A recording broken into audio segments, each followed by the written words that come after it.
Hi my dear ones, welcome back to my YouTube channel. ഇന്ന് നമ്മൾ Coorgi style sari ഡ്രപ്പിംഗ് ആണ് ചെയ്യാൻ പോകുന്നത്. എനിക്ക് ഇതിന് മുന്നേ കമൻ്റൊക്കെ വന്നായിരുന്നു അങ്ങനെ ചെയ്യണമെന്ന്. അപ്പോൾ ഇന്ന് നമ്മൾ കൂർഗി സ്റ്റൈൽ സാരി ഡ്രപ്പിംഗ് ആണ് ചെയ്യാൻ പോകുന്നത്.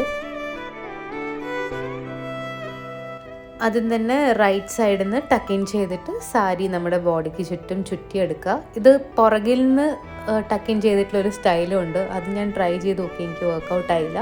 അതുകൊണ്ടാണ് ഈ സ്റ്റൈൽ ചെയ്യുന്നത്.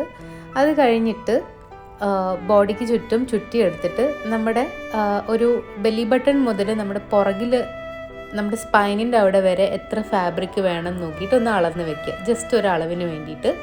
എന്ന് വെച്ചാൽ ഇതിൻ്റെ താഴത്തെ പല്ല് നമ്മൾ പുറകിലാണ് ടക്കിൻ ചെയ്യുന്നത്. അത് കഴിഞ്ഞിട്ട് നമ്മൾ ഇതിൻ്റെ പല്ലു പ്ലീറ്റ് ചെയ്യാൻ പോകും. ഇതിന് പല്ലു ശരിക്കും പറഞ്ഞാൽ പ്ലീറ്റിംഗ് ഇല്ല, നമ്മുടെ ബോഡിക്ക് ചുറ്റും റാപ്പ് അറൗണ്ട് ചെയ്തെടുക്കുന്നതാണ് ഇതിൻ്റെ പല്ലു പ്ലീറ്റിംഗ് എന്ന് പറയുന്നത്.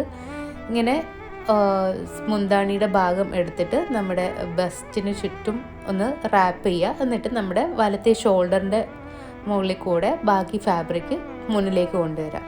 അപ്പോൾ ഇത് കൊണ്ടുവരുമ്പോൾ നമ്മുടെ എൽബോയുടെ മേലെ ആയിരിക്കണം ഈ ഒരു ഡ്രേപ്പിംഗ് സ്റ്റൈലിൽ ഇതിൻ്റെ പല്ലു വന്ന് കിടക്കേണ്ടത്. അതിൽ താഴെ പോകാൻ പാടില്ല. അപ്പോൾ നമ്മൾ അഡ്ജസ്റ്റ് ചെയ്തെടുത്തിട്ട് പുറകെ കൂടെ എടുത്ത് ഷോൾഡറിൻ്റെ മേലെ കൂടെ ഇട്ടിട്ട് നോക്കുക എൽബോയുടെ മേലെയാണോ കിടക്കുന്നത്.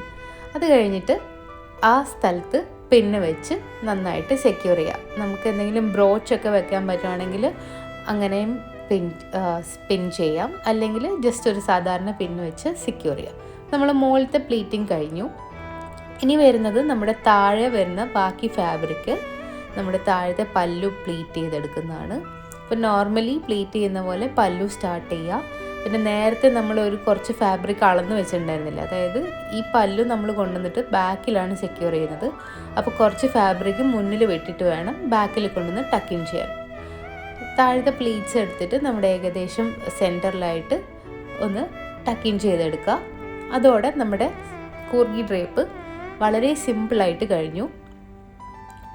ഇനി നമുക്കിതിൻ്റെ ഫുൾ ലുക്ക് നോക്കാം. ഞാൻ കുറച്ച് റെഫറൻസ് നോക്കിയപ്പം ഇങ്ങനെയാണ് അവിടുത്തെ സ്ത്രീകൾ പണ്ട് കാലത്ത് നടന്നുകൊണ്ടിരുന്നത്. അവിടുത്തെ ജീവിത രീതിക്കൊക്കെ അനുയോജ്യമായിട്ടുള്ള രീതിയിലാണ് ഈ ഒരു ഡ്രേപ്പിംഗ് അവർ ഡിസൈൻ ചെയ്തിട്ടുള്ളത്. നല്ല ഭംഗിയാണ് കാണാൻ. ഒരു ട്രൈബൽ ലുക്കൊക്കെയാണ് ഇങ്ങനത്തെ ഡ്രേപ്പിംഗ് ചെയ്യുന്ന സമയത്ത്. അപ്പോൾ ഇത്രേ ഉള്ളൂ. നിങ്ങൾ ചാനൽ സബ്സ്ക്രൈബ് ചെയ്യാത്തവരാണെങ്കിൽ സബ്സ്ക്രൈബ് ചെയ്യുക, ഫ്രണ്ട്സിനും ഫാമിലിക്കൊക്കെ ഷെയർ ചെയ്യുക. അപ്പോൾ അടുത്തൊരു വീഡിയോയിൽ പുതിയ ഡ്രേപ്പിംഗ് ആയിട്ട് വീണ്ടും കാണാം. Thank you so much for watching.